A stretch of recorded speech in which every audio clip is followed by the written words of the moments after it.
Hello, fellow comic book worms. This is not man. Oh, oh no! Oh no! Oh no! I'm sentencing you to 24 months in prison. Oh, no. Oh, no. Oh no! Oh, no. Oh, yeah.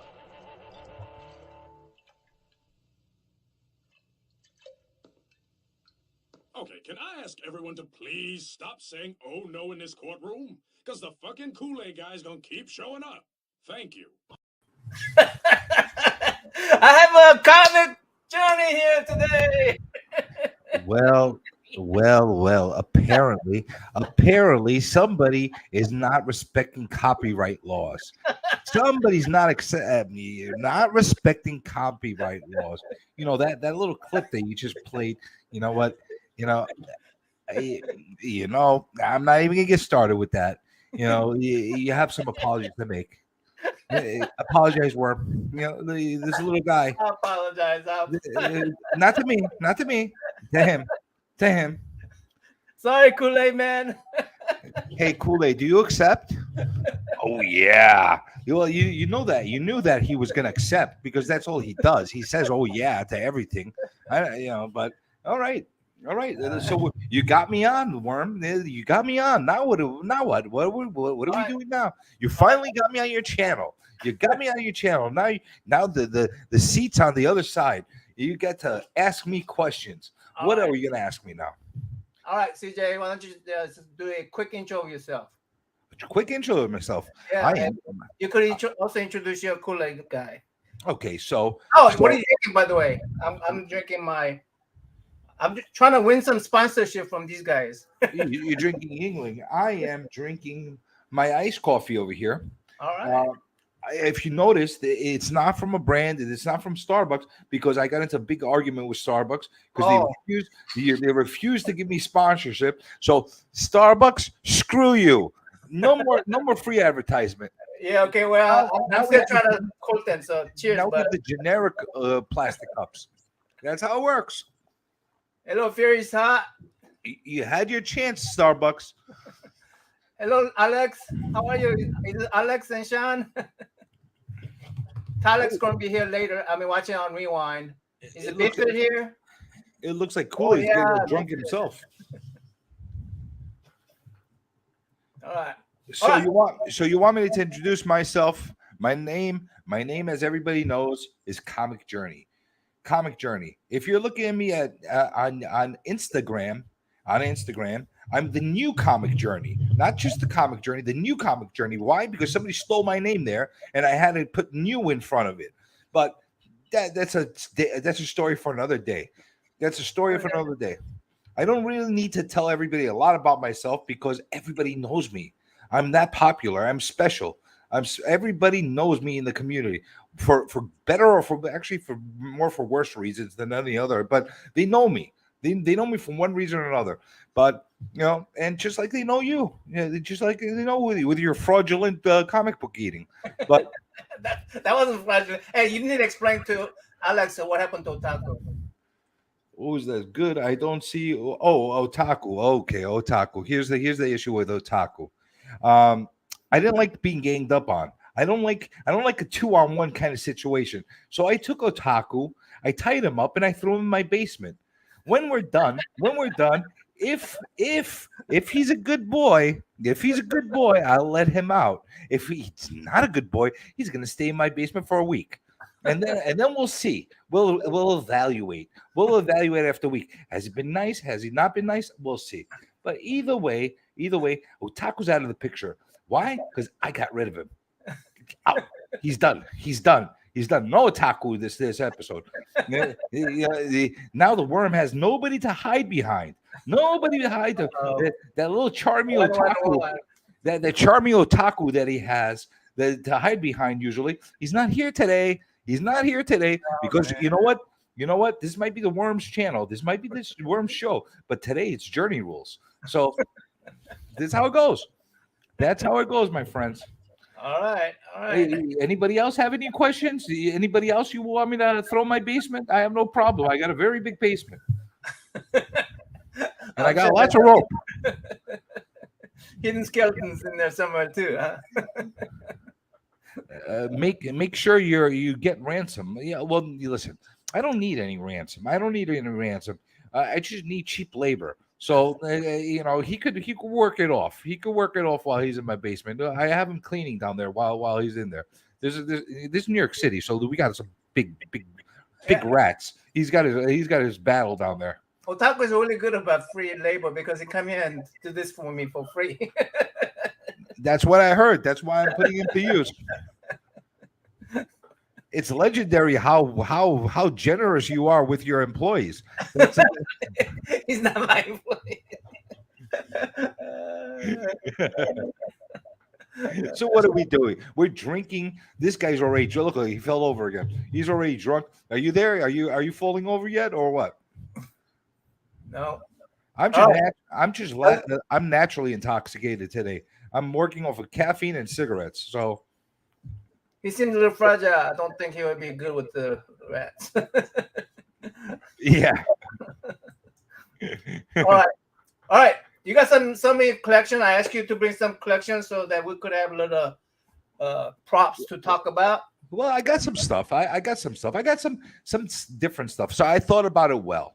I've seen some people come on here and they actually show off like their best stuff, right?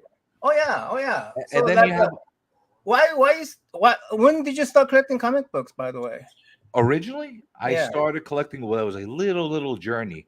I was probably, I want to say, I was born in 1977.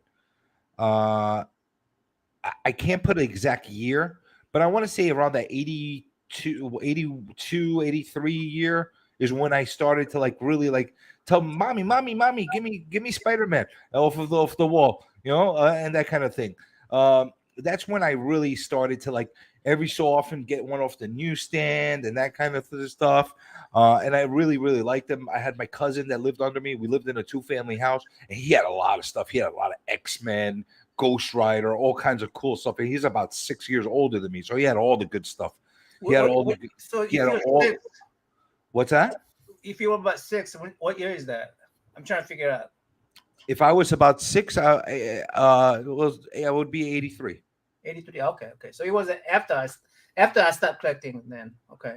Yeah, like early, I want to say 82-ish was the time where I started to like get comics in my hands and like look at the pictures and stuff and try to draw them and stuff myself.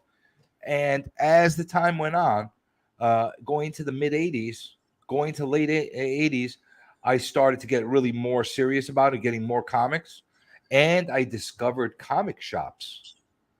Mid to late 80s, when I first discovered a comic shop, and that's when I was in real bliss. When I discovered what a quarter bin is, or a 10 for $1 bin is, and I got to buy all the stuff that I never got a chance to get before. The only difference was they cut a piece of the cover off of it, and they were selling it for a quarter and a dime because they cheated the publishers. They send it back, they got a refund, and then they sold the rest for crap. But anyway, it got to give me a chance to build up my opportunity, so my collection. So that's basically how I got collecting. For the most part, and like I said, I had my cousin that lived under me that had a lot of really good stuff. How come it's lasting so long, that collection? Because I had to stop and then I came back. I did stop. Oh. I did stop for a very long time, and a huge chunk of my original collection is no longer in existence. A huge chunk. I lost a lot of it in water damage. I lost other stuff that was stolen. I had other stuff that had mold and infestations because it was poor in a bad storage facility where like bugs ate them and stuff like that, and cockroaches. I was like, oh, it was a mess. You mean my friends? I had to throw out a lot of stuff and lose a lot of stuff, and I got a lot of stuff stolen. So I was left for only a handful of boxes left. And then over the past couple of years, I started rebuilding my collection. That's why when you hear me talking on the videos, I'm always saying you keep collecting, and I'll keep recollecting, because that's exactly what I'm doing. I'm recollecting my old collection and trying to put it back. That's what I'm doing too. That's exactly what I'm doing too. So we're very similar in that end, too, as far as trying to catch up with lost times. Yeah. Exactly. That's exactly what I'm doing. I'm just filling the gaps. Those I come by from my child, those years, like back in 74 to 79, right there. I'm pretty narrow about my collection. But Yeah. Well, the other thing is I have better buying power now than I did when I was a kid too. of course, So I could actually afford. I had to sell these bottles. I had to take these bottles. You pick it up from like sidewalks and stuff, and you take it to the 7-Eleven type stores. They exchange it for $1, $2 for the 3-4 bottles, and then you buy a few comic books. That's hilarious that you just said that, because that is actually hilarious that you said that. Why? So, because my father, he had a bakery when I was growing up. I worked at the bakery for him, free labor. But one of the perks I had was we sold sodas, Coca-Cola, stuff like that. So every month we had a lot of cans that are left over. He would let me take all the cans, and I would go to the supermarket and recycle them all. And I would come back with $15, $20 worth of can money. And I'm like, I'm rich now. Now I have comic book money. And back then, 60 cents a comic, 75 cents for a new comic. That was a big deal. Yeah, well, for me, it was like what made me stop is that it went from 25 cents to 30 cents, right? So 25 cents, I got 3 comic book plus tax, right? 30 cents, I got 3 comic book plus tax. But when they went to 35 cents, I go, oh my, I only can get 2 comic books plus tax. So I was really upset about 35 cents. When they say 40 cents, okay, I'm quitting. You guys cannot do this to me. They messed you up, huh? Yeah. They messed you up. Well, that's kind of how I felt when they jumped up to $1.25 at one point. I was like, it felt like yesterday it was 75 cents. Then it jumped to $1. The dollar time period was really, really short. Very short, because the 60 cents lasted for a while. The 75 cents lasted for a good time. The dollar comic period was not that long, and it jumped up to 125. And then I was like, holy shit. Now what am I going to do? I don't have my. Are we cursing on this channel? Is this a PG? Yeah, that's fine. This is a late night show. This is all right. I'm just making sure, because if we're not, I got to taper my tongue. I have to cut my tongue. So. That might be even worse. Don't do that. I'll be on good behavior. All right, so let me show something. You want me to show something? Something. All right, so I'm not gonna show you everything in any specific order, as far as value or anything like that concerned. Like I said, there's a lot of people that actually show things. It's fine. That's as far as value, but I'm gonna show you some stuff as far as value to me. All right. And the way. So the first thing I'm going to show you, these things are connected. So I have to show you 2 things at the same time. Ooh, Lobo. Yeah. So you see this? This is Lobo. Hold on. Let's take this out of the plastic so you can see it nice and clean. So this is a Lobo 9.8. Okay. So this was one of my favorite characters growing up. I really found one of my favorite characters growing up. And it's my actual favorite cover ever. I'm a very big Simon Beasley fan.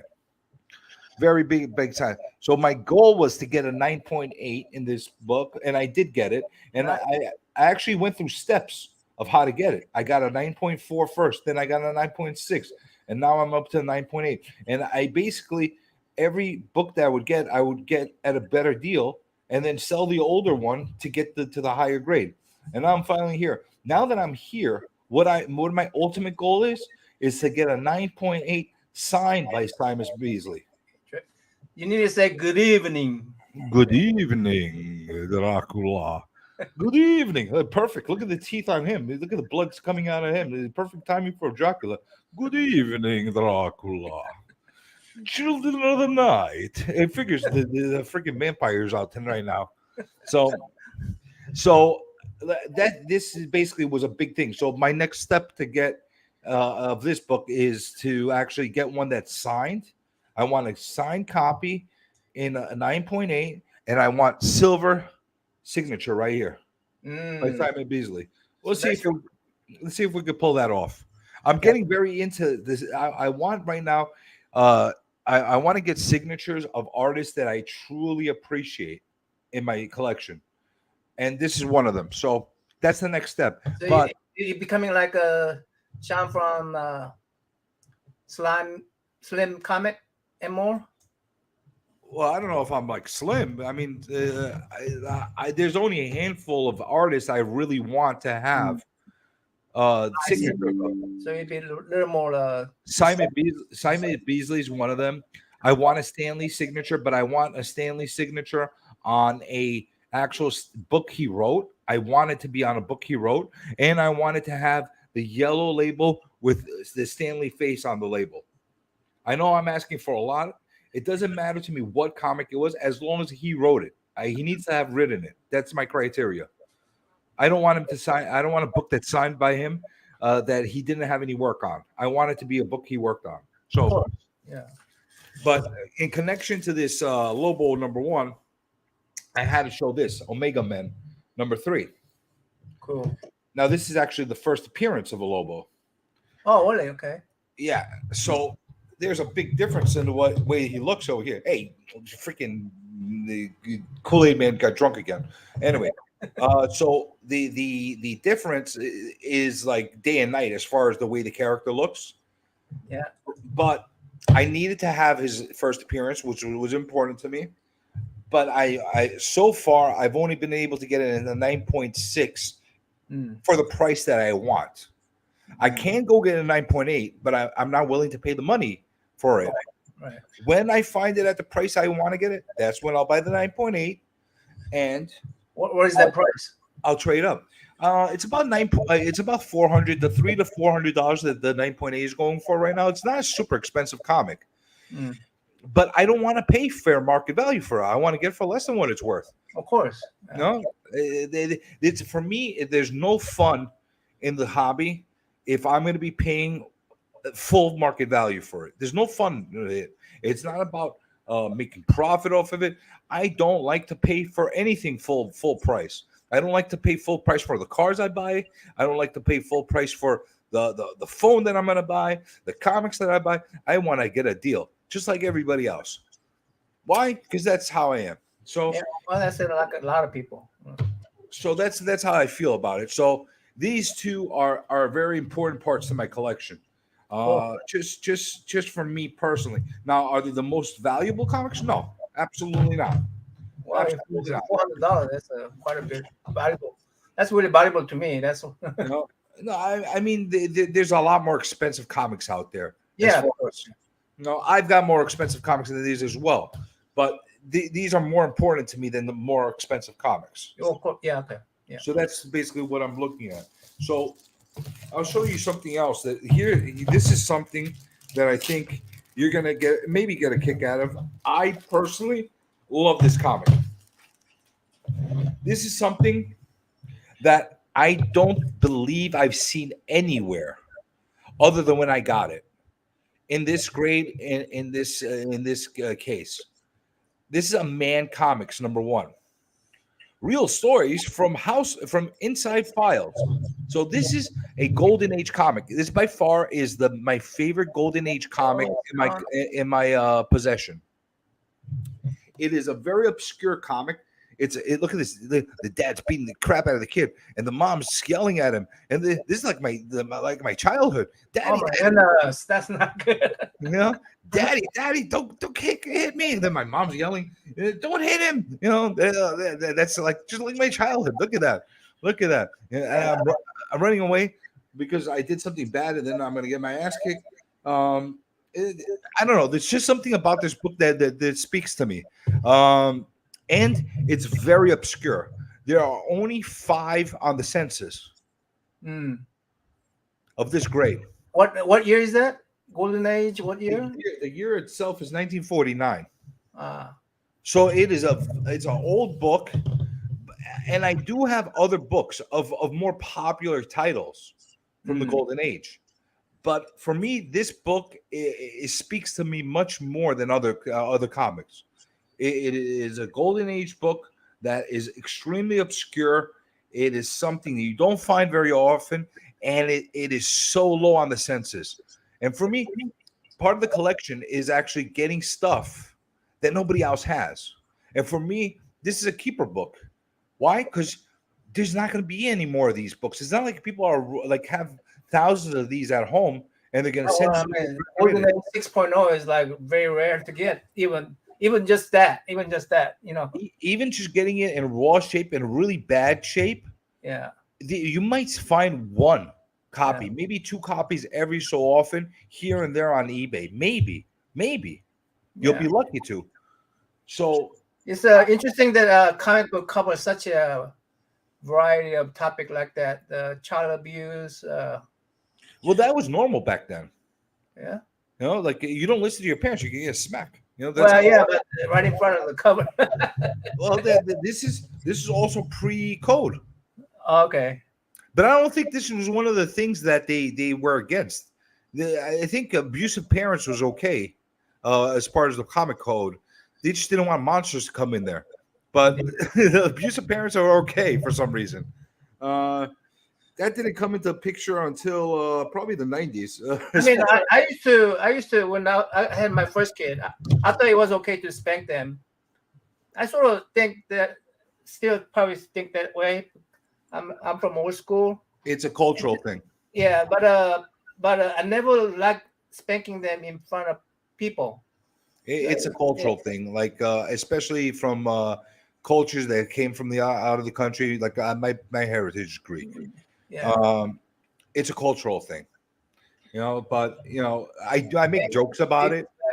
But I a lot of times that I got it, I deserved it because I was a little prickish kid, you know, like trying to not listening to my parents. So it got me in line. You know, was it the right way, wrong way? I don't know.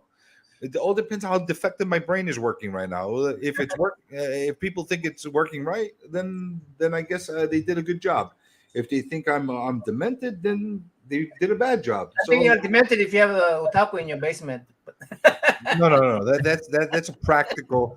That's a practical thing to do. Believe me, that's a practical thing. You need to do that.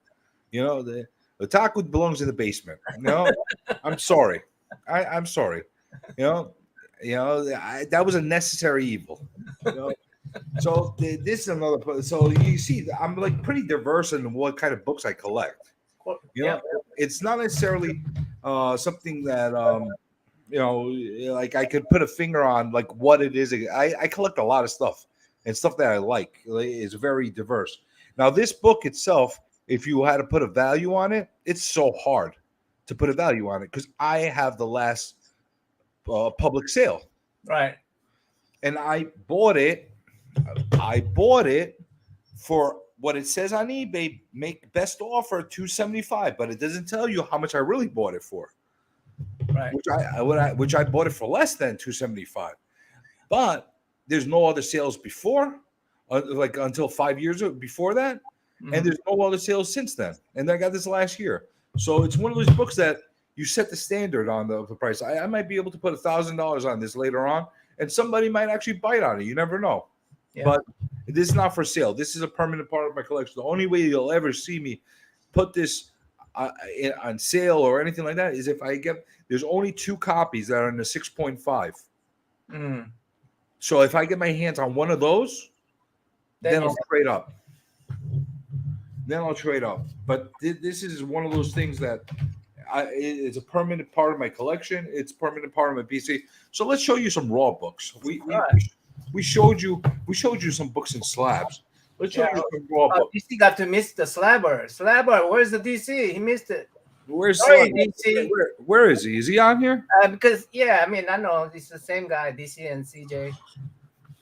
I don't know. So let me show them. Why do I have these in the box? Because these are box I'm considering sending to CGC. I see. That's beautiful. This is Captain America 100. Yeah. It's one of my favorite books from the Silver Age. Now, this is the best thing I'm probably going to be able to afford anytime in my lifetime because I'm too cheap to buy a Golden Age Captain America 1. You know, even if I could afford a Captain America 1 or USA Comics 1, I don't think I'd be able to take my hands and open them up enough to pull money out to buy it. How much 'Cause is that thing? The Golden Age one? Uh-huh. That one you got 100 right Oh, there. the one I got, you could get a copy of this, probably a decent grade copy for $200-300. Probably. I didn't pay that much money for this. I bought this for about I want to say $125, somewhere around there.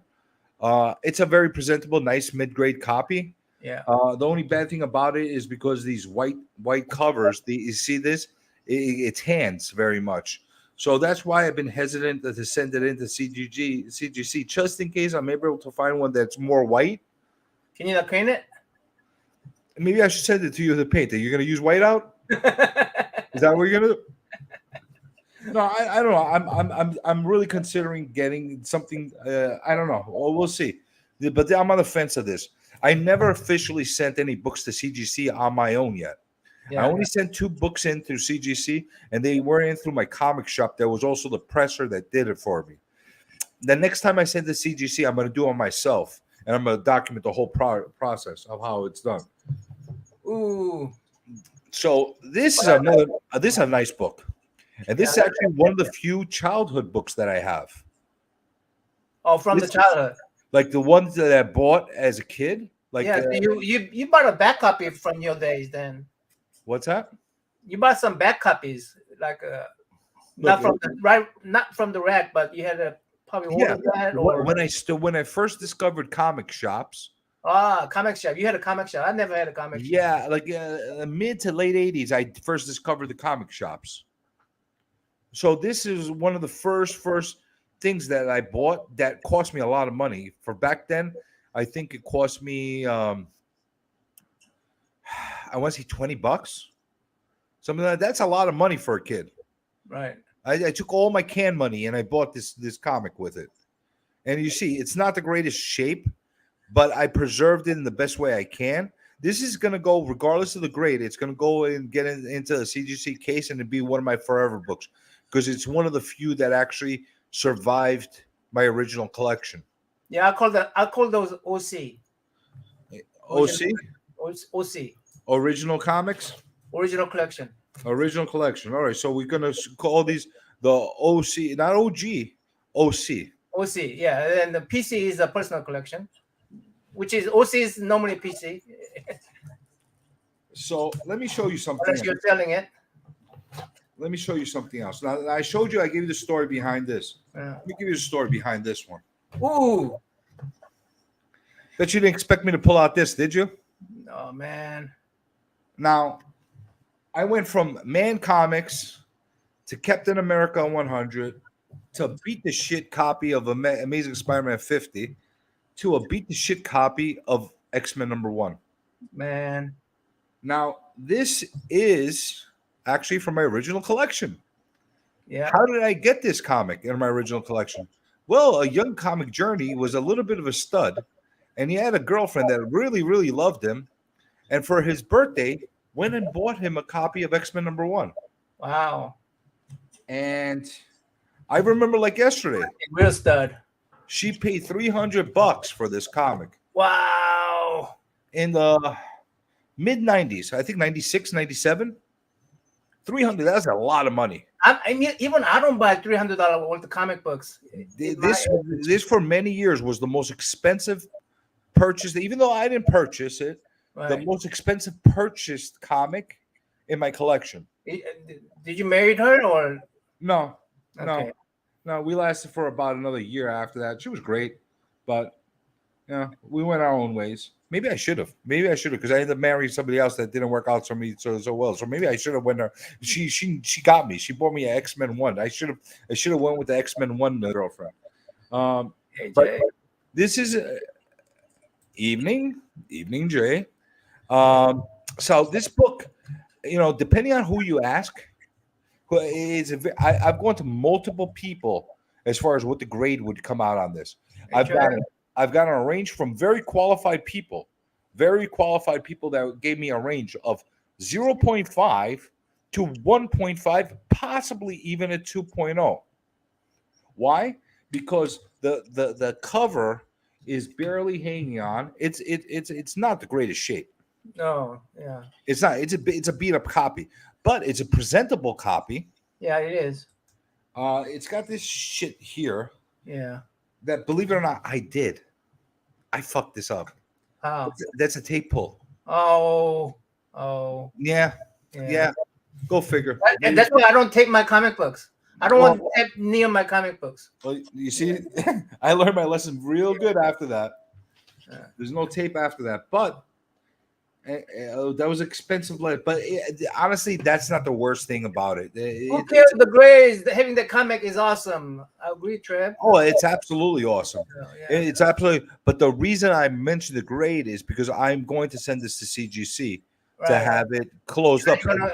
I have to do that because I can't keep it like this for much longer. Yeah. I want it, one, not to get damaged. Two, I need to insure this, and the best way to insure it is have it professionally graded. So it's the comic equivalent to getting an appraisal. Right. So I need to do that in order just to protect it. I'm not planning on selling it. I'm not planning on doing anything with it. This is a forever book, but I need to do that. So when I'm taking into consideration the grade, I'm taking into consideration how much it's going to cost me to get it graded. Yeah. Because going from a 0.5 to a potential 2 is a huge range, and it's also a huge range in value. You could go from being a $4,000 or $5,000 book to a $10,000-$15,000 book. You gonna make them clean it and press it? Minimal. I'm gonna be very, very careful as far as what kind of work is being done on here. Yeah. Because I do not want additional damage to happen. You know? Aren't they responsible for that if they do? No. So I'm not gonna have that done. Whatever cleaning and pressing is gonna be done is gonna be done remotely with somebody that I trust here, like in New York. Mm-hmm. Where I could actually take the book physically to them and I could see what they're doing with it and then pick it up again from them. Instead of sending it to like the CGC and having them know and potentially really messing it up, I'd rather do it that way. You know what? And even if there's additional defects or something like that could have been pressed out because we're taking it moderate, I'm okay with that. I'm okay with that because I do not want it to be damaged any more than it is right now. It's a very fragile book. Yeah. You know, you can tell right here. You see this? Yeah. You see that? You see that at the end? That is all flaking. That's marbleization of the cover. If you put too much heat on there, this thing is going to completely crack. So you have to be very, very careful. So, you know, I figured I'd show you something a little different, right? Yeah, that's freaking different. Yeah, that's a big book, bud. That's a big book. Yeah, you want to talk about other interesting books? How about I show you my oldest Marvel book? Sure. All right. That's awesome, man. The X-Men #1. That's like one of my dream book. I figured I'd bring out something you might find interesting. So I figured that'd be one of the ones that you really. This is probably my most expensive comic that I have in my collection, more than likely. How about this? Pretty cool. You know what this is? This is before. Submariner number 37 from the original Atlas Comics run. Yeah, before Marvel changed their name, right? Correct. Now it is not Timely. It's when they changed them to Atlas. So they started off as Timely, then they turned to Atlas, and then they turned to Marvel. I like to get a Timely Comics version as well, but I'm being very selective. As you could tell, the grade on this is not that high, but it's okay. Very presentable. It's okay. It's very presentable. You know why I got it? You see the back? Yeah. No cover. That's why I got the 0.5. But I don't care. The front is like beautiful. I mean, it's yellow is yellow, red is red. I don't care what the back look like. Yeah. It's a complete comic except for the back cover, which is okay. And it's a beautiful Submariner cover. It is. You know, I got it for a very affordable price. And very well drawn too. Oh, it's gorgeous. Yeah. It's gorgeous. What's that? 1942? This one is 1954. 1954. If it was 1942, it would have been still timely. Yeah. So it became Atlas in the 50s. You know, right now it's Bill Everett art and Joe Manley cover. It's a really really nice book, a really nice presentable book. Now, you know, I get these books. Like for me, I'm not a grade snob. I don't care about grades. If something's going to stay in my personal collection, I don't care what the grade is, as long as I have a very nice, presentable comic That is very presentable comic. that I could have and I could be happy with in my collection. Yeah. Now, if I was looking to resell it down the line, yeah, I'd be really particular of what the values would be and stuff like that. I don't care. You know, I prefer to have nice pieces of my collection in an affordable way, and have like I call them placeholders. I do this a lot. Like I have a 0.5 copy right now. If for some reason down the line I find a really nice presentable 1.0 or a 2.0 down the line, You'll upgrade it. I'll buy it and then I'll get rid of this one and I'll have that one take its place, and so on and so on. I do that a lot. But like, you know, it's tough to do, especially with older books like this. Yeah. I'd be happy with that. You want me to throw you something that's completely out of left field? Sure. All right. Let me show you something else that's one of my favorite comics in my collection. Thank you, Alex. How about this? That's out of there. How about this? The Pro. Pro, okay. You know what this is all about? Nope. All right. This is a Garth Ennis book. Do you know who Garth Ennis is? Mm-mm. All right. He's the guy that wrote The Preacher. Oh, okay. Yeah, okay. He wrote The Boys. Uh-huh. He wrote a lot of demented stories. Yeah, the boys are pretty sick. The guy's very disturbed. Yeah. Now, what he did in this book, he took a person that's a prostitute, a working woman, you know, a woman of the night. Oh, yeah, I remember hearing about this. And gave her powers. Right. It is probably one of my favorite one-shot original stories out there. And it's been like that for a long time. This is one of the books that I finally found a very affordable copy that was actually signed, double signed. Mm-hmm. And I put it back in my collection. And I actually have two other copies, one that's a second printing and one that's a fourth printing of this. There's 7 printings of this. That's how popular this book is. Wow. And I'm glad I got it when I did, because right now I would have had to pay triple the price I paid for it, because because CGC actually just announced last week that they're going to be putting a Pro custom label. Why? I don't know. There must be some kind of rumor that there might be options or something like that. But if I waited another week or so, I would have had to pay triple for this comic. Wow. So you got a writer's signature and artist's signature? Two signatures. I'll tell you exactly who it is. It's not Garth Ennis, which is a little disappointing. It's Connor and Palmiotti. You have the the artist and the colorist that have signed it. Well, that's good. That's good. And that's okay. You know what? I have no problem. I would love to have a nice Garth Ennis signature right here. In the black area with the silver? That would be beautiful. Yeah. You never know. If here is ever a convention or something like that, I will take it with me, have them crack it on the spot, have them sign it right here, and then resubmit it immediately. Cool. And hopefully that doesn't damage the book. But, you know, these are the kind of things that I really like. And, you know, I'm going to show you one more thing. Sure. One more thing, because you'll probably appreciate this. You saw this, too, as well. Oh, yeah. Jim Lee, man. Yep. This was one of the other artists that I have on my bucket list as far as getting their signatures. I'm going to go to Baltimore Con in October, and I bought 3 signatures from him. You told me that, and that's awesome. Yeah. That really is awesome. In my mindset, I needed to get his signature sooner than later, because his signature is only getting more expensive. He's also doing less and less signings as time goes on. And he is basically one of the Mount Rushmore of his generation in artists. Yeah. You know, who are you going to put in his category? Him. Todd McFarlane. McFarlane's a very different artist. He's not as skilled as far as Jim Lee is, as far as being very, very precise on his artwork.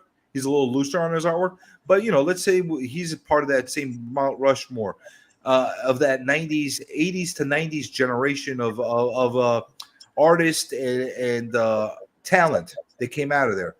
And that's kind of where Stan Lee was in his generation with Jack Kirby and other people. Yeah. And I feel that I needed to get this sooner than later for my own personal collection to have. And two, I also think it's a great investment for down the line because Jim Lee signatures are just going to get more and more expensive to get. Yeah. I mean, mine's going to be just PC, but mine's just going to be PC, but it's ideally, bless you. I ideally, if I had my choice, and if I still get an opportunity to get him to sign it, I would like to have an X-Men signed by him. Which one? Number one? What? Generally, any X-Men that he drew. Okay. Yeah. You know, I don't mind. I don't care what the copy is, as long as the X-Men number one would be great, actually, because that's his like signature X-Men book. But I don't mind which X-Men book, as long as he's the one that drew it. Or a Batman would be actually really nice. Batman to match that, like mirror image of that. He draws a beautiful Batman. Yeah. You know, he's a talented artist. So I don't think I'm done with Jim Lee as far as collecting his signature. Yeah. Because there's other characters and titles I would like to get a signature on. I'm not quite sure where I'm going to stop with him, but this was the first part of the collection. But that's impressive start, bud. Yeah, I mean, you know, you got to start somewhere. So let's start hard. You know, that's how it is. You know, that's beauty. That is beauty. But you know, I could keep showing you stuff. You want to ask me more stuff? Tell me what's the story. Hey, chat room, you guys have any question for my guest tonight? Comic Journey.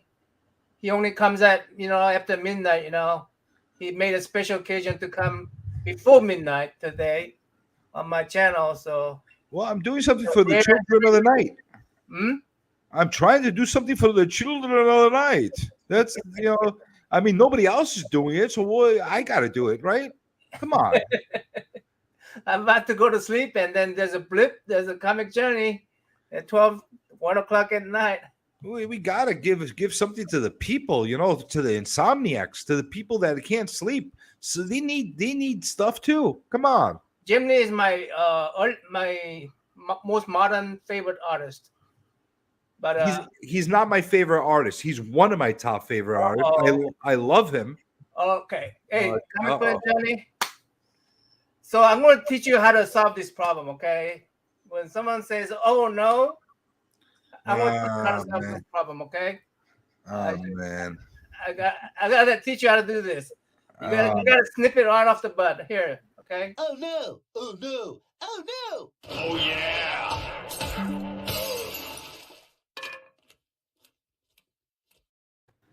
Hey guys, what did you do? What did you do? You traumatized them. Worm, what did you do to my Kool-Aid man? Oh my God! Don't worry, buddy. Don't worry, buddy. Oh man, what did you do to my Kool-Aid? Oh, boy, what the hell did you do?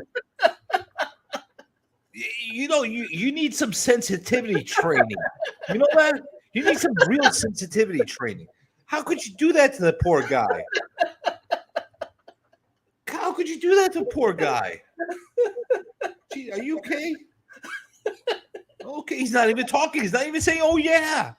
He's at a loss for words. Oh man, I'm sorry, Kool-Aid. Don't worry about it. Don't worry about it. We'll get you a new flavor for your picture. By the way, let me give you caffeine. Caffeine, thank you. Thank you. I've been waiting all night for that. How come no one is saying "oh no"? Jeez, man. Come on. How could you do that to him? How could you do that to the poor little guy? You hurt his feelings. And you're laughing about it. You cruel freaking worm. Holy crap. You know, you don't have a vertebrae, just like he doesn't have a vertebrae. You should actually be more mindful of him. No, but it's tasty. Oh, geez. What did you do to the poor? There's your child abuse. Yeah. I think you need a copy of this. You cruel freaking worm. Yeah, that's what you deserve. You need a copy of this. Oh man, come on. Oh jeez, the poor guy. Hey, keep laughing. You got it out of your system yet? Come on, just keep laughing. Keep laughing. No problem. I'm gonna have auto take and die. No, just go keep laughing. Have another beer. You know, you're drunken. You don't think that's the problem when you drink and you get all drunk and stuff. You don't think about people's feelings. You know, look at that. Look at this. Yeah. Of course he's diabolic. Look, he's just laughing. He's not a word out of him, too. It's all been laughter. It's all been laughter at him. Look at that. I'm the worm. I'm gonna hurt people's feelings. Oh, look at you, man. Oh man, look at you. You get no look at me. You know, come on. Don't worry. I'm gonna put him away. Yeah. Now Otaku's not coming out of the basement. Oh, I'm sorry, Otaku. She's staying in the basement. He's staying in the basement. Only basement or Otaku. Kevin cannot type because he's laughing too much. Oh, look at him. He's laughing. He's like, keep laughing. Get out. I gotta admit, I should have given I should have told the Kool-Aid guy to leave the room. I'm sorry about that. You traumatized the guy. It was just for you, not for the Kool-Aid guy. That was so wrong. He's not even a fully grown Kool-Aid guy. He's a little guy. No, it doesn't matter anymore. No more Kool-Aid guy gonna bother us tonight. He's just a little guy. Like at least if he was grown to a full adult, his eyes could have been a little bit better. Look what he's a little child. You ruined him. See? Oh no! Wait. Oh, geez. See, I don't see him. I don't see him. That's how you take care of it. Oh man, what did you do? That was so cruel. That's you brought me onto your damn channel. You convinced me to come and do your show. Oh, come in your spotlight, ruin every meet the creator. Oh, meet the creator. No. This was all a devious plan on your end to ruin my co-host. To traumatize him, to leave me without a co-host. Well, Kevin, I'm sending that package out tomorrow. You know what? This worked against you too, because you lost a co-host too. You know what? Right around this time, Otaku was in the basement being eaten by the sewer rats in New York, and you got no say about it. And you know what I'm gonna do? I'm going to put a picture of Kool-Aid right in front of him and tie a chain to Taku where he could just get this close to the Kool-Aid so he could drink and he can't reach it. He can't reach it, but he can look at it. He's not going to be able to reach it. And then the rats are going to drink it in front of him and he's going to be all screwed up. Yeah, you're going to see what I'm going to do to him. Now, yeah, we could play this game. We could destroy each other's co-hosts. No problem. No problem. We'll you started a war. I'm gonna finish it. You'll see. You'll see what happens. I had to eat the comic book, man. What are you talking about? I had to eat the comic book. Of course, it was premeditated. You think this worm does anything that's not premeditated? Everything is devious. Look at his name, A Comic Bookworm. You think I don't know what he does? He put A in front of it because you know why? A is before C because he wants to be higher up in the algorithm. Yeah, I got him to say that on my show. Oh yeah. Believe me, this guy's a deviant. He doesn't do anything without thinking about it. He's a smart character. Smart characters, just like eating freaking rice paper comics. Yeah. You fraudulent comic eater. You're gonna keep laughing now. Ask your questions. What do you want? What else you want from me? All right, guys. All right. Okay. Ask the CJ whatever question you want. What do you want Now from is me, the time. man? Now I'm freaking angry. He's, You want me he's to show you more- angry. This is time to ask. You want me to show you comics? I'll show you more comics. You want me to keep? You want me to step on the? What happens when you step on a bookworm? It gets squashed, and I watch you. Watch what I'm going to do to you, man. You see, you're lucky you're not in New York. And when I get squished, I'm going to just crawl, and go to that Kool-Aid guy and sip the drink, and I'll be alive again. You stay away from my Kool-Aid guy. You've done enough damage. You've done enough damage. Horrible person. Horrible freaking worm. Damn it. You made Journey angry. Journey's hangry. Very angry. Show some more, he says. All right, you want me to show you some more? Yeah. All right, let me show you something. Let me show you another way I collect. Here, let me show you something really interesting that I like. So I know a lot of people out there love Spider-Man, right? Oh, yeah. That's Now, cool. I like Spider-Man a lot too. Yeah. I like early Spider-Man a lot too. I showed you a copy of number 50. This is my earliest copy of Amazing Spider-Man that's slabbed. Now, the reason I bought it like this slabbed is because this is probably one of my favorite images of Spider-Man as a kid growing up. I remember watching that Spider-Man cartoon on Channel 9 early in the morning, swinging along with the horrible animation, and this was the iconic thing when he would come out, Spider-Man. You know what I'm talking about. Yeah. Everybody knows that this was the image. This was the image. This one, not this guy. This is the image. This is the image that made it all happen for that animation. And honestly, I had to get this cover. There's nothing significant about the cover. There's nothing significant about this number is number 19, I believe. Wow, so pre-50 even. Yeah, it is number 19. Number 19. And as far as appearances, first appearance of McDonald Gorgon. Oh, it's like it's Gorgon before he became the Scorpion in the next issue. So it's a cameo of Scorpion. Who cares? I don't care about that. This is what I care about. This image. That is right a here. classic image. That is classic Spider-Man. I wanted this image. Come right through the page. Come right out of the page. Right. Honestly, I look at this. Yeah. I look at this and I get nostalgic. Just look at I start singing the Spider-Man song to myself. Just like, come on, you know the song. Sing, Yeah. sing, worm. Sing the song. Come Spider-Man, on, Spider-Man.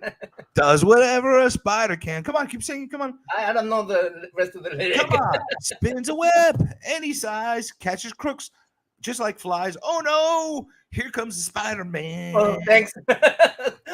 No Kool-Aid guy. Sorry. No Kool-Aid guy. What are you talking about, my Kool-Aid guy? No Kool-Aid guy. You say, oh no, but no Kool-Aid guy. He's not coming out anymore. I know. He's done. You destroyed him. You destroyed him. No, you destroyed.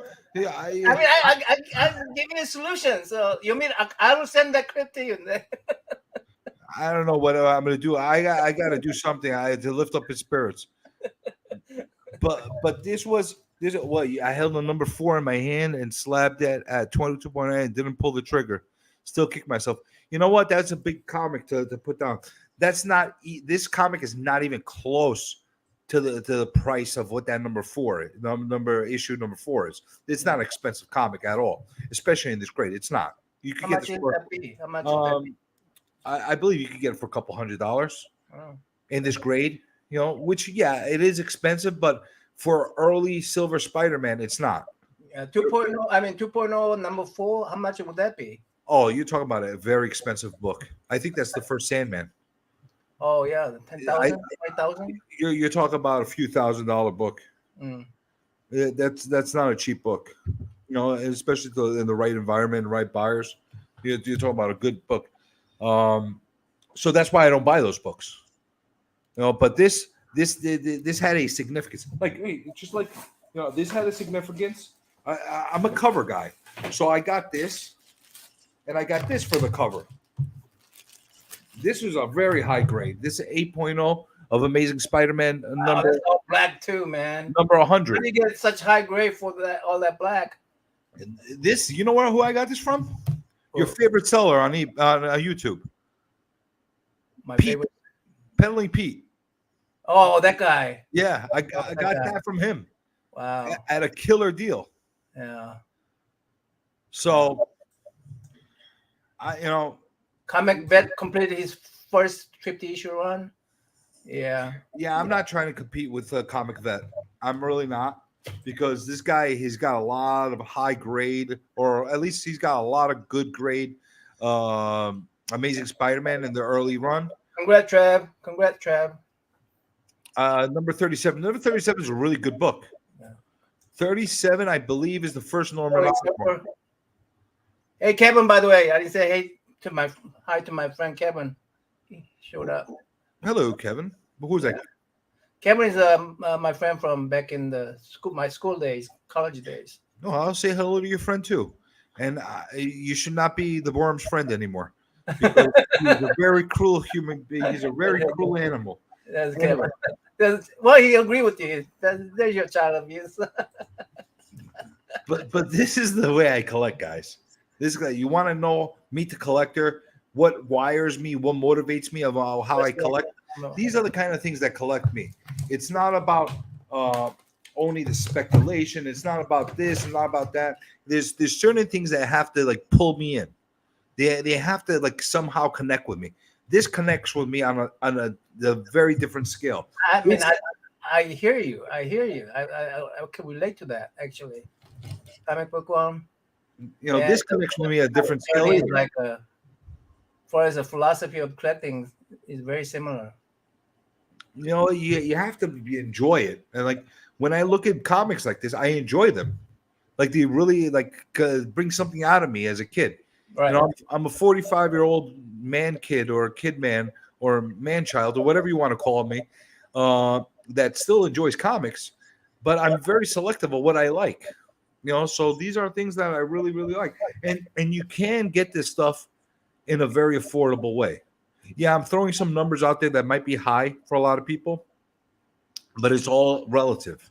It's all relative. You could get your own personal the smaller grails, lower price grails at better prices. You could get books like this at better prices. There's ways to go on shopping, and I say this all the time. Oh yeah, just to share that with us. How would you shop for that comic book on eBay? Well, here's the thing. There's a lot of different ways to go collect. You could buy them either through eBay. You could get there's people that pop up on the internet. My fan wants to see Kool-Aid Man comic book. I don't have it here. Oh, okay. I don't have it here, and I tell you why I don't have it here. I only have one low grade Kool-Aid Man book, and I'm on the hunt to find that perfect 9.8 Kool-Aid Man. I do have an issue of number 1, and you know what? I'll pop it out next time I do a stream. Okay, for everybody to see it. I showed it a while ago, months ago, when I had gotten it for the first time. I did get to see that, but there's it's in shoddy shape. It's in really bad shape. I really want to get a good. So what do you do with it? You kept it? I have it. It's in one of my long boxes. I see. But I want to get a really sharp copy of it. Okay. So, I'll look it up for you. Okay, so how to shop for your book? That's why I haven't pulled it out for any of these comics, because one, I know people like slabs, so I pulled out a bunch of slabs. I got a lot of stuff that's raw, like crazy stuff that's raw, like old stuff, weird stuff. You want to talk about weird? I could take a whole set of long boxes of just weird comics that you've never heard that existed. You say, what the hell is this? I got a lot of those books. They have you scratching your head. I love those books. I love books that get. I like comics that get you to give a reaction to something that you're like, what the hell am I looking for? I'm so either confused or disgusted or in love with this, and I don't know why. Those are the kind of books I like. You know, they just pull you in for one reason or another. So you know, these are the kind of things. I mean, you want me to show you more? I can show you more. I know you're running the show. No. You're gonna teach us how to shop at eBay. Oh, that's right. I lost track. All right. So let's say you buy on eBay, okay, and you're looking for a specific book. Let's not choose these kind of books. I don't recommend going after very. Oh yeah, that would be to me that would be out of question. I think. Yeah, I don't recommend going for like $5,000, $10,000, $20,000 books on eBay, unless you know what. Like, be careful. Be very careful. But let's say you're looking for Captain America 100. Okay, Captain America 100 is the kind of book that is achievable. It has dropped dramatically in price over the past few months and the past year, and you can find a lot of deals. So you start by you go on to the eBay channel. You go and do a search. You put Captain America 100. Okay, when you do the 100, you're gonna go ending soonest. You start with the ending soonest, because you never know if something is going to expire in about 5 minutes from when you just jumped on that's going for $10 and you're like, what the hell is this? And you jump on it before anybody gets a chance. You got to do those things. You got to look at that. So you go from you're talking about sniping? Yeah, okay. Absolutely. But you might not even know it's on the market right now. You might have missed it. You know, you just got onto eBay. You don't know what was on there. But that might be just there, and you only got 5 minutes left to go check it out. Now, I'm not telling you to go on FOMO. Don't go pay $300 for it. Know what it's worth. If let's say this book is worth $100 or $200, let's say it's $200. Where are you getting that value from? You need to know what the value is worth. So how do you get the value? Cover price is a good place to start. GPA is a good place to go. And I also like to use go collect from a slab value. So let's say I get a book like this, and I am estimating this book could be on the low end a 4.0, on the absolute high end a 5.5. I'm not willing to pay anything more than a 4.0 value for it. That's it. It has to be a 4.0 value, and I'm not paying the go collect value. I'm not paying the CGC graded value, but I want to use that as a parameter, because if I'm going to pay for a low end for a graded ungraded book, I want to know if I do actually grade it, if it will accelerate. It has to make sense for me. So you go and look at the recent the stuff that's ending recently now. You see if there's anything good there. More than likely, you're not going to find anything that you're going to jump on there, but once in a while you do. Then you start going the other way. You go back to the newest books. What just hit the market right this second. Because sometimes you get somebody that has no idea what they're doing, or somebody that actually does have a high idea what they're doing. They put out a comic. They make an offer on there. They need the money fast. They're going to listen to everything, and they might have this book $100 or make a best offer. You go and offer $50 for it. The guy accepts it. You don't know. You got to go and put those offers in. People don't realize these things, you know, and you have to not be afraid or be one of these people that say, I don't want to offend the seller. Listen, I'm going to tell you from something that sells things all day, every day. You know, I sell homes. You know, I'm into sales. I never get offended when somebody gives me a low offer. That other guy does, that one that you talked about. What's that? The other guy from the Ed something. From what? He ripped the comic book in half and threw it away because somebody. Oh yeah, he's nuts. Yeah, but he's nuts. He's got issues. We're talking about a different guy, a different animal altogether. But I never get offended.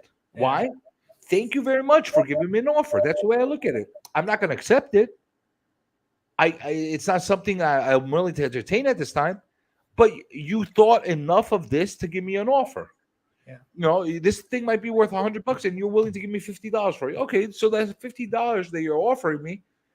That's what you're willing to pay for it. That's your number. Yeah. But I'll tell you something else.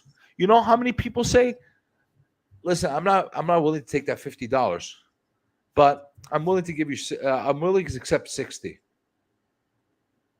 If you didn't start at that $50 mark, you wouldn't ever have gotten that $60 counter offer. Right. And that's the point I'm trying to make. Don't feel that you're offending people. And if somebody's getting offended over getting a low offer, well, that's their problem. Right. That's really their problem. Then they're too emotionally attached to whatever it is they're selling, and they shouldn't be selling it in the first place. That's basically what it comes down to. You know, you have to know what the value of your book is. And here's the thing. As a seller, as an owner of an object, of a product, you have the right to accept or deny any offer that's being put out there, just as long as you don't go in a rude way. You know, if you're one of these characters and say, "Listen, your book sucks. I'll do you a favor and I'll give you $50 for it," yeah, then you're asking to pick a fight with the guy at that point. You're being rude, you're being obnoxious, and you don't do it. Right. But instead, if you turn around and give the person an offer and say, "Listen, I understand you're asking for $100, but I'm able to do 50. Would you consider it?" Yeah. It sounds so much different, doesn't it? Yeah. He might consider it, he might not consider it. But if you don't ask, you don't get. I tell this to everybody, all the people that I train in sales, and all the agents that are working with buyers right now through me, I tell them, if you don't ask, you don't get. So if you're negotiating, if you have something in your mind that you want to get, if you want to get to a certain type of objective, if you need to get a goal in place, you need to start asking questions, and you need to start making the initiative and putting in the efforts to negotiate. Hey, And man, Friday, there's another guy with the complete run of Spiderman comic books. he's the Australian version. Yeah. He's the Australian version. By the way, that was a great interview. I was watching your interview with Simon just a little earlier before we got on. I think I got like 10 minutes left of that. I like Simon a lot. Yeah, me too. I like Simon a lot. By the way, this Meet the Collector is gonna blow away Simon's rating. Sorry, Simon. You had to come on. Maybe because of my Kool-Aid guy. You had to come on. Yeah, maybe. Good. Yeah, you just killed the Kool-Aid man. You just killed him. Yeah, knowing you're gonna put a title like "I just killed the Kool-Aid man." You never have to worry about saying, "Oh no." Knowing you're gonna put in "Look at me," hashtag "Look at me." I just killed the Kool-Aid man, and you're gonna end up going to 1,000 subscribers before you blink, just because of that. I'm gonna make my 500. Don't mess with us Aussies. I'm not messing with the Aussies. You got yourself quite a hefty Spider-Man collection, my friend. I'm not messing you with. I do have one suggestion for eBay buying. Now, one thing I noticed about when I'm searching on eBay is that they don't give me all the listings of what. Let's say I'm looking for first appearance of Wallow, right? Or the issue number 1 of Wallow, right? I look for it. It'll give me a certain amount of lists, but like it will be only like 3 or 4 lists. You have to start refining them.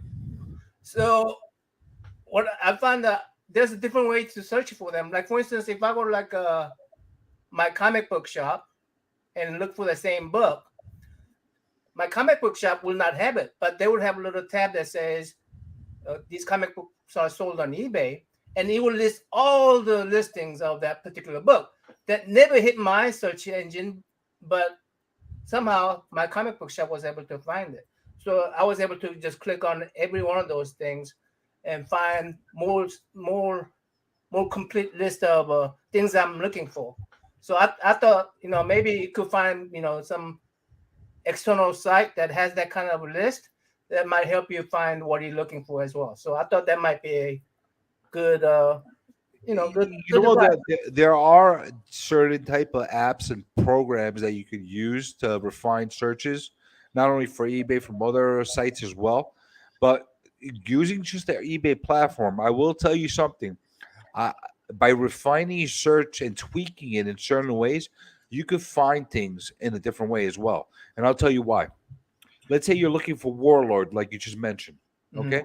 And you're putting a Warlord, it's gonna giving you a bunch of crap that you don't want, maybe not even comic related. Right.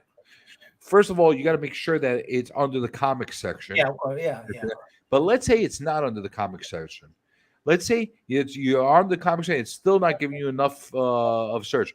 Then you tweak it a little bit. What are you looking for? Are you in the Copper Age? Are you in the Bronze Age? You got to put that in there. Then Yeah, another so thing to more filtering. Okay. yeah, another thing to do is, let's say that's not working right. Then you write Warlord Comics. Hmm. Add that word comics in there, or comic books, Right. and that will bring you up a no different search as well. Right. So there's different elements to the algorithm, and you have to play with it, and you have to like tweak it in certain ways in order to get the best results. Because I've noticed this, even stuff that I search for regularly. Like, let's say one of my Grail books that I really want to get in my collection, and I'm being very, very stingy and very, very careful of how I approach it, is Hulk 181. I really want to get a Hulk 181. That's one of my biggest books that I really want to get. Yeah. But I'm not going to pay what they're asking for it. I'm just not. I'll take a lower grade copy. I'm okay with that. But even the lower grade copy, I'm not going to pay top dollar for. I want to get it for the price I'm willing to pay for it. And I'll find it eventually. So when I do my searches on it, I'm going Hulk 181. Hulk 181 first Wolverine. Hulk 181 first appearance of Wolverine. Hulk 181 Wendigo. Believe it or not. Hulk 181 comic book. You understand? I go all different search, and a lot of times it'll bring me different results, and sometimes it'll actually bring me issues that don't show up on the other search. Why? Because people incorrectly list them. Mm. There's another reason why you allow this stuff. So if you're gonna be regularly buying on eBay, you need to play around with it. It's gonna take a few nights to get comfortable with how to play around with it. And I'll do this. We were talking about this earlier. I'm gonna actually go onto eBay during a live stream one day, but I gotta be prepared and ready to do that. I'm gonna go on there on live stream on eBay, and I'll live bid, and I'll do my searches for everybody. And everybody that's on the live stream, they could ask me of how they want to search and that kind of stuff. I'll show them my techniques of how to go searching for it. And then maybe that'll help people in a different way. All right. Comic Johnny. Just don't ask me to get something expensive. Yeah. Hey, Comic Johnny, you got some plans that you want to announce? Hours coming up, so hours passed. Well, I got a lot of things coming up. I have a ton of footage that is on the chopping block as far as editing that is going to be dropped. I'm going to be leaving. I'm going to be around for 2 more weeks, but I'm going to be on vacation for 2 weeks after that. So my plan is by the time I leave to have a ton of footage that's edited to be able to drop during the time I'm gone. So you guys don't miss me. Don't miss me. Don't think that he's not going to come back again. And my little guy, we don't want to. Is he okay now? Is he feeling better? He's a little shy. He's trembling over there in the corner. So we want to be careful with that. So I'm going to be doing that. There's also one other really big thing. This actually just dropped. I haven't even talked about it on my channel yet. So you get the scoop on this. I just actually, I don't know what the hell's wrong with Whatnot. I don't know what's wrong with them, but they just approved me as a seller there. Cool. Congratulations, bud. I appreciate that, but I don't know if I don't know if they realize what they're in for and what kind of auctioning and sales they're gonna see on my channel, because you're probably gonna see the most outrageous comics ever made that are going to go onto that channel. I'm going to use it as a platform to get a lot of stuff that I have in duplicates, a lot of extra stuff that I have in my inventory, and a lot of really weird stuff that you've never seen before. It's sold on there, so it's going to be fun, and it's all part of my comic journey. Like I don't think it's going to be a long-term thing. I'm only going to do that for a short time period, get rid of a few long boxes that I have extra in my collection, and then I'll probably be done with it after that. But it's going to be fun as far as my experiment. I went the eBay route. I did the YouTube auction route. I did that a couple times. That was fun. I like the interaction. I like the whole being on camera and let's talk about this. And let me tell you about how much I love this. And if you want to buy it, great. If you don't want to buy it, get the hell out of here. It's great. It's I don't know. It sounds like it's going to be fun. It might be worse. I might get every single troll, because I've already picked a fight with just about all the whatnot sellers out there. So I might actually be going into something that I shouldn't be going into, where I'm going to have everybody troll me instead of me trolling them. But we'll see. We'll see how this goes. It should be fun, though. It should be a fun thing. And that's basically it. And I've been working on my art at the same time. So yeah, I'm gonna propose when you come back from Greece that we just sit here and draw together at midnight sometime. Anytime you want. You want to do a draw off, or you want to just draw randomly stuff. I have no problem. Somebody's video and we'll draw somebody, And I could use the practice. You wanna I don't even mind doing something like this. You might be the perfect person to start this off. How about we circulate a piece where somebody starts off a sketch, sends it to somebody else, they continue it, sends it to somebody else. Like one of those chain mail storytelling. Yeah, I think that may be a cool thing to do. Maybe we could do the comic book that way. We could draw a comic book, complete comic book. I don't mind that. You know what? I don't mind that at all. That sounds fun, actually. That sounds fun. If you're going to do it with the comic, just have an outline or a script of what the images are supposed to be, and have everybody do panel by panel. Yeah, that sounds fun. Or page by page, depending on how everybody wants to do it. That should be you're the guy to do that. No, I want to draw it with you guys. Sure. I'm not going to organize that. That sounds like too much work. But you could do it. You could do it, Worm. You could get everybody together, and I'll do a panel, page, a character, whatever you guys want. That sounds fun. I need to practice, and it should be fun. That sounds excellent. So if that's all you, I don't think I have anything coming up except that I'm going to have Tylox the Mighty next week. So next week. What did you do to Tylox? You're going to make him follow me? Oh, shoot. What are you doing to the poor guy? I like Tylox. Maybe I just keep on playing that Kool-Aid. Poor Brian did the same thing to him. I'm still the highest rated Community 411 member on his show. Did you realize that? And you're gonna see the ratings. The ratings are gonna go. They're gonna go like this, and they're gonna just keep going up and up and up. And you say, "What just happened?" Oh yeah, it's the journey juice. It's the journey effect. I'm gonna ask him to invite me, then I'll bring my Kool-Aid clips along, and I'm sure. Listen, I'm not messing around with you. You can stay away from me playing those Kool-Aid clips. You've caused enough trauma. You've caused enough damage. You are not a nice person. Don't do that anymore. Let's see if Kool-Aid guy is back in condition. What? Back in? Someone say, "Oh no." Oh, I said, "Oh no." What?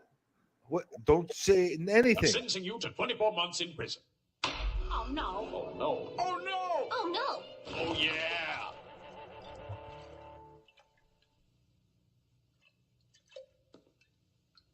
Okay, can I ask everyone to please stop saying "oh no" in this courtroom? Because the fucking Kool-Aid guy's gonna keep showing up. Thank you. Oh yeah. He's back. He's all fixed up, so we're all good. We're all good. Yeah, he loves it when he irritates that judge. He's all back. So. He loves that. He definitely loves that. So. Hey, chat room, thanks for coming by. Appreciate you guys staying up with me this late. Really appreciate it, guys.